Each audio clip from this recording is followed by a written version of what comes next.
visible. Thank you. Okay guys, today I will explain for you the library rules and manners, okay? And you have to be very good and quiet when you are going to the library. I will show you how you are acting in the library.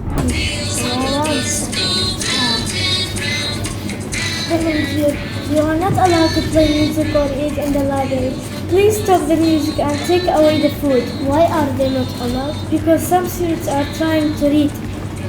I didn't know that. I'm sorry about it. No problem. And remember that you must always keep the library clean. Sure thing, Anna.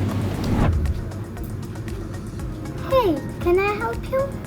Yes, I can push the book. Which book? That book over there.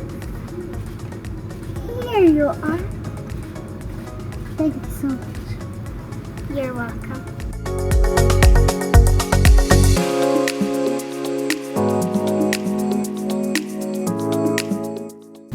Excuse me?